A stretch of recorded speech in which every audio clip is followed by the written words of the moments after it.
नमस्कार दोस्तों, मैं आपका मंजीत सिंह। हड़ताल करी है, उनका आंदोलन है, वो हमारे जो सदर विधायक हैं प्रसन्न चौधरी, उनके पास आए हैं। एक बार बात कर रहे हैं क्या समस्या और क्या उनकी मांगे हैं। नमस्कार जी। नमस्कार भाई, आपका नाम? मेरा नाम अमृता चौधरी है। क्या समस्याएं हैं, किस लिए आज ये आवाज उठाई है शिक्षकों ने? हमारी जो है सरकार ने हमारे बुढ़ापे की लाठी ओपीएस खत्म कर दी है और हमको एनपीएस जैसे अंधकार में धकेल दिया है। लेकिन हमें हूबहू पुरानी पेंशन चाहिए। सारे मंत्री सबके पास पुरानी पेंशन है, लेकिन हमें एनपीएस से कभी एनपीएस देते हैं, कभी यूपीएस देते हैं। पता नहीं क्या खेल खेल रहे हैं हमारे साथ। हमें जो पहले मिलती थी ओपीएस, हमारे जो बड़े आज तक लेते आए हैं, अगर वो खराब भी थी तो हमें तो भाई वो खराब ही दे दो, हमें अच्छी चीज नहीं चाहिए। लेकिन कोई संशोधन नहीं, केवल ओपीएस चाहिए। धन्यवाद। मैम, ये कहाँ से स्टार्ट हुआ आपका धरना और कहाँ पे आज क्या प्रक्रिया रही पूरी, ये बताइए। नमस्कार।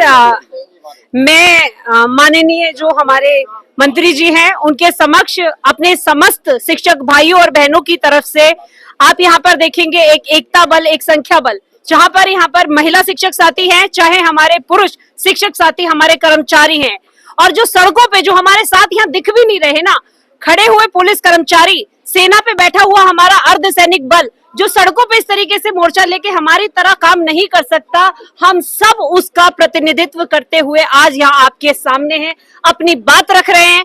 हम आपको सशस्त्र दिख रहे हैं, पर हम सशस्त्र नहीं है, अंदर से रो रहे हैं, हम मजबूर हैं, हम दुखी हैं। हमारे चेहरे का जो आक्रोश, जो गुस्सा आप लोगों को दिखाई दे रहा है, ये गुस्सा किसी खुशी का गुस्सा नहीं है। ये गुस्सा अपनी उस आने वाली पीढ़ी के लिए है जो इस दुख में है कि आने वाले टाइम में जब हमारे माता पिता रिटायर होकर बाहर आएंगे इस नौकरी से, तो उस वक्त अपनी बच्चों की शादियों के लिए 1000 रुपए उनके हाथ में होंगे। कहाँ से होंगे घर के परिवार के खर्चे, कहाँ से होगी शादी, कहाँ से होगी ये समस्याएं। तो उसके लिए आज जिला शामली में ये संपूर्ण शिक्षक कर्मचारी जगत जो है आपके समक्ष है, जो अपनी बात रख रहा है प्रशासन से, माननीय अधिकारियों से, माननीय मंत्रियों से, कि हम पे अपना रहम करें और हमें हमारी पुरानी पेंशन वापस करें। मैम, कहाँ से आपका ये प्रोग्राम जो स्टार्ट किया है आपने, कब से स्टार्ट हुआ है, किस समय किया था? 2 बजे। हाँ, बताइए जी। जी, मैं नवनीत गहमरे, जिला संयोजक अटेवा शामली। सर, हम लोगों की मांग एकमात्र मांग है कि पुरानी पेंशन व्यवस्था बहाल हो। 2004 से केंद्र सरकार द्वारा और 2005 से उत्तर प्रदेश सरकार द्वारा पुरानी पेंशन व्यवस्था को बंद कर दी गई, और जब पुरानी पेंशन व्यवस्था बंद हो गई तो उसके बदले एक नई पेंशन स्कीम एनपीएस लागू की गई, और उस एनपीएस के फायदे बहुत बताए गए कि जो एनपीएस है वो ओपीएस से भी ज़्यादा लाभदायक है। लेकिन जब 15-16 साल के बाद जब सरकारी कर्मचारी रिटायर होने लगे, जिनकी 20 साल 25 साल सर्विस थी, तो उनकी पेंशन मात्र 500, किसी की 600, किसी की 1000, किसी की 2000 बनी, जबकि उनका जो मूल वेतन था 50-60 हजार रुपये था। तो हमारी मांग है कि सरकार से कि पुरानी पेंशन को व्यवस्था को बहाल करे। जब एक अधिक संख्या में जब एनपीएस के तहत सरकारी कर्मचारी रिटायर होने लगे, जब सड़क से लेकर संसद तक जब आवाज गूंजने लगी, माननीय सांसद, माननीय विधायक जी लोग भी सदन में हमारी पुरानी पेंशन की बात उठाने लगे, तो हमें गुमराह करने के लिए एक यूनिफाइड पेंशन स्कीम यूपीएस लाई गई है, जो अभी जिसका सदन में चर्चा हुआ है। तो हम मांग कर रहे हैं कि उस जो यूनिफाइड पेंशन स्कीम है नई वाली, उसके तहत हमारे वेतन से 10% राशि की कटौती होनी अनिवार्य है। अगर हम कटौती नहीं कराएंगे तो हमें पेंशन नहीं मिलेगी। अगर हम कटौती नहीं करते तो हमारे जो अधिकारी है वो हमें वेतन तक नहीं देते। जो एनपीएस की जो व्यवस्था है माध्यमिक शिक्षा विभाग में, 4 साल बीत गए, हमारी जो पेंशन जो एनपीएस की कटी हुई राशि, हमारे खाते से जो कटी हुई राशि है वो 4 साल से अभी खाते में नहीं पड़ी है।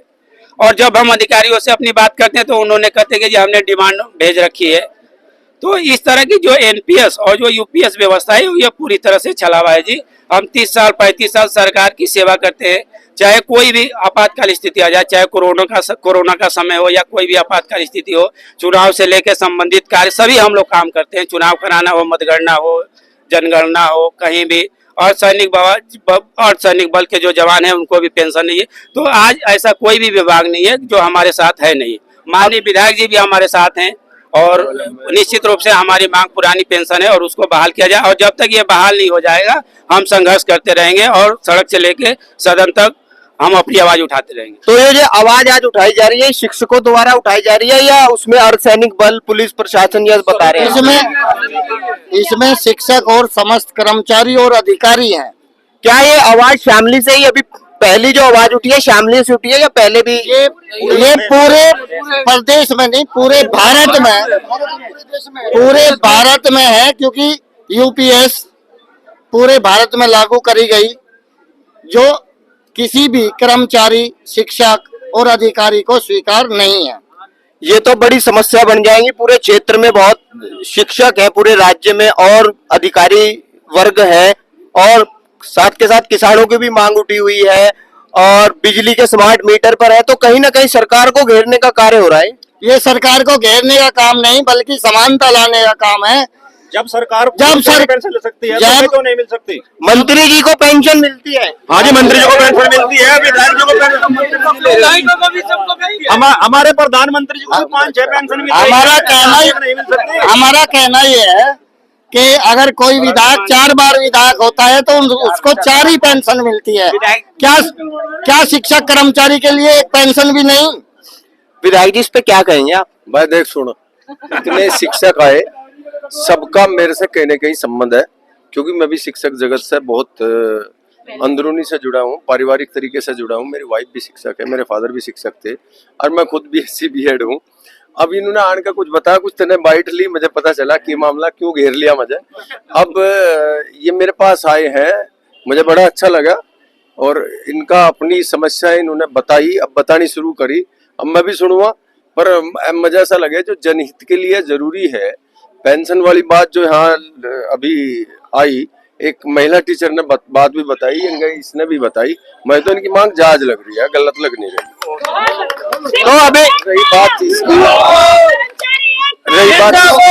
मेरे पास आई है, मैं इनकी बात बड़े अच्छे तरीके से सुनूंगा, और जिस प्लेटफॉर्म पे भी आवश्यकता होगी उस प्लेटफॉर्म पे मैं इनकी पैरवी करूंगा। तो विधानसभा में आवाज उठाओगे आप इनकी? ऐसा है, देखो, अब मैं विपक्ष में तो हूं नहीं, सत्ता के साथ हूं। विधानसभा में मैं क्वेश्चन तो लगा नहीं सकता, लेकिन इनकी मांग उस प्लेटफॉर्म पर मैं अपने लेटर के माध्यम से आदरणीय मुख्यमंत्री से मिलकर या संबंधित मंत्री से मिलकर या आदरणीय जयंत चौधरी को इनकी समस्या के बारे में अवगत करा सकता हूं, और मैं कराऊंगा भी, जरूरी है। कहीं ना कहीं कठिनाई होंगी, आप सत्ता में होंगे और सत्ता का ही विरोध हो रहा है। नहीं, देखो, विरोध तो सत्ता का, जहां कोई आवश्यकता होगी, जनता की आवश्यकता होगी, वो अपनी मांग रखेंगे, यही लोकतंत्र है। ये अपनी मांग रख रहे हैं, अच्छी मांग है, गलत मांग नहीं है। सभी चाहता है कुछ न कुछ फायदा मिले। एक शिक्षक लगभग 40 साल शिक्षण करता है, 40 साल तक, 20-21 साल का या 25 साल का वो शिक्षक बनकर 60-62 साल में रिटायर होता है, तो 35 साल 40 साल वो शिक्षण करता है, पढ़ाता है, और अपनी पूरी एनर्जी इस समाज को बनाने के लिए अपनी एनर्जी पूरी लगाता है। तो उसे भविष्य में, उसके भविष्य को सुरक्षित रखने के लिए यदि पेंशन मिले तो बुरा नहीं है। पहले भी मिलता था, हमारे पिताजी टीचर थे, उन्हें पूरी पेंशन मिली। अब ये OPS NPS के है, इन मामले को तो जाना ही है, पर इनकी जो जायज बात है, मैं भी उस पर लिख के अपने माध्यम से मैं इनकी बात को ऊपर तक पहुंचाऊंगा। चलिए विधायक जी, धन्यवाद। हाँ जी, बताइए, आप कुछ कहना चाह रहे थे? सर, हम ये कहना चाह रहे हैं और माननीय विधायक जी को भी बताना चाह रहे हैं कि ये जो केंद्र सरकार द्वारा 2004 में बंद हुई और उत्तर प्रदेश सरकार में 2005 में बंद हुई, तो सर इन 20 सालों में बहुत सारी सरकारें बदली। हमारी जो मांग है वो किसी सरकार के पक्ष और विपक्ष में नहीं है। हमारी मांग बहुत सारी सरकारें आएगी, और मैं बता दूं आपको कि जो इस समय मुख्यमंत्री है माननीय योगी आदित्यनाथ जी, जब कांग्रेस की सरकार थी, मनमोहन जी को खुद ही उन्होंने खत लिखा था। जब हम लोग धरना प्रदर्शन कर रहे थे, मांग कर रहे थे, तो माननीय मुख्यमंत्री जी जो वर्तमान उत्तर प्रदेश सरकार में, उन्होंने मनमोहन सिंह जी को खत लिखा था। वो खत भी है, वायरल होता है, कि भाई सरकारी कर्मचारियों की मांग जायज है, इनकी पुरानी पेंशन बहाल की जाए। लेकिन जब सत्ता में आ गए तो वो कहते हैं जी ये केंद्र सरकार का मैटर है। तो हम लोगों ने केंद्र सरकार में भी, दिल्ली में भी गए कई बार, तो अब डबल इंजन की सरकार है, तो हमें तो लग रहा है कि यार डबल इंजन की सरकार में तो हो ही जानी चाहिए, पुरानी पेंशन बहाल हो जाए। जब तक सिंगल थी, जब तक जोर नहीं लगाया, सारा दबाव डबल होते ही इंजन बढ़ते ही बढ़ेगा। नहीं, उसमें सर दिक्कत क्या है, देखिए केंद्र सरकार में अलग सरकार हो जाती है और राज्य में अलग सरकार हो जाती है, तो उसमें समस्या आ जाती है कि जब केंद्र सरकार को हम घेरते हैं दिल्ली में रामलीला मैदान में, तो वो कहते हैं कि ये प्रदेश का मामला है, अगर प्रदेश अगर सक्षम है तो वो पुरानी पेंशन दे सकता है, और जब हम अपने राज्य में कहते हैं तो वो कहते हैं कि भाई ये केंद्र सरकार का मामला है। अब तो डबल इंजन सरकार है, अब तो बहाने कुछ भी नहीं है। अभी कुछ दिन पहले मुद्दा उठा था बायोमेट्रिक्स का, शिक्षकों ने उस पर उठाया था बवाल, तो कहीं ना कहीं सही था गलत था? सही था। हाँ जी बताइए, आप बोलिए। सर पूरा देश या समाज या आपकी पत्रकारिता सबके सब हमारे शिक्षक साथियों को निकम्मा बताते हैं। इतनी गलत छवि समाज के सामने परोसी गई कि भाई ऑनलाइन अटेंडेंस का विरोध कर रहे हैं शिक्षक। क्या किसी भी शिक्षक साथी ने ऑनलाइन अटेंडेंस का विरोध किया? नहीं। आपके माध्यम से और किसी भी अन्य न्यूज चैनल के माध्यम से मैं बस इतना बताते चाहती हूँ कि हमारे किसी भी शिक्षक साथी ने ऑनलाइन अटेंडेंस का विरोध किया ही नहीं। आप पक्ष में हैं बायोमेट्रिक्स के? हम बिल्कुल पक्ष में हैं। हर विभाग में बायोमेट्रिक होनी चाहिए, शिक्षा विभाग में भी बायोमेट्रिक होनी चाहिए, परंतु पहले आप किसी को उसके अधिकार दीजिए, तब उसके कर्तव्यों को निर्वाह करने की बात करिए। हमें हाफ सीएल चाहिए। मैं मेरठ से रोज शामली में नौकरी करने आती हूँ, 70 किलोमीटर दूर से मैं नौकरी करने आ रही हूँ और रास्ते में मेरी गाड़ी खराब हो जाती है। 8 बजे के बाद मेरा पोर्टल मेरी छुट्टी लेने से मना कर देता है। मैं किसको जवाबदेही दूं कि मैं लेट हो गई? जैसे ही मैं अपने अधिकारी को सूचित करूंगी कि मैं लेट हो गई, मेरा अधिकारी तुरंत मेरे स्कूल में फोटो खींच के मेरी एब्सेंट मार्क कर देगा। हमारी मांग कुछ ऐसी है कि भाई हमें हमारे अधिकार दीजिए, हमारे विद्यालयों में सफाई कर्मी दीजिए, हमें वो व्यवस्थाएं दीजिए ना। उसके बाद ऑनलाइन अटेंडेंस क्या, आप डिजिटल कैमरा लगाइए स्कूलों में। मैम, जैसे पहले शिक्षक नीति थी वो अच्छी थी, आज के समय में शिक्षा नीति में भी सुधार की जरूरत है। देखिए, शिक्षा नीति में बखूबी लगातार सुधार किया जा रहा है। बहुत लंबे समय के बाद शिक्षा नीति में सुधार किए गए और अब ये सुधार लगातार किए जा रहे हैं। जो न्यू एजुकेशन पॉलिसी जिस पे काम किया जा रहा है, लर्निंग बाय डूइंग पे काम किया जा रहा है, बच्चे के होलिस्टिक डेवलपमेंट के ऊपर काम किया जा रहा है, सर्वगुण विकास के ऊपर बच्चे के काम किया जा रहा है, बहुत बेहतर चीजें हैं। परंतु उन चीजों को भौतिक पृष्ठभूमि पर लागू करने के लिए जो वास्तविक रूप से प्रशासन की मदद मिलनी चाहिए, उसमें अभी सुधार की गुंजाइश है, बहुत ज्यादा। धन्यवाद। जैसे मिड डे मील बढ़ चुका है, जब से पढ़ाई का स्तर कुछ कम हुआ है, शिक्षकों का ध्यान पढ़ाई की तरफ से घटा है। ये तो सच्चाई है, ध्यान तो बढ़ता ही है। चलिए, आपने देखा सभी शिक्षक यहाँ पर आए हुए हैं और विधायक जी को अपना ज्ञापन देने आए हैं।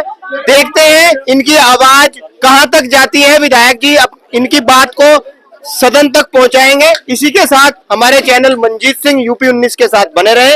हमारा चैनल लाइक करें, शेयर करें, सब्सक्राइब करें। जय हिंद, जय भारत, धन्यवाद।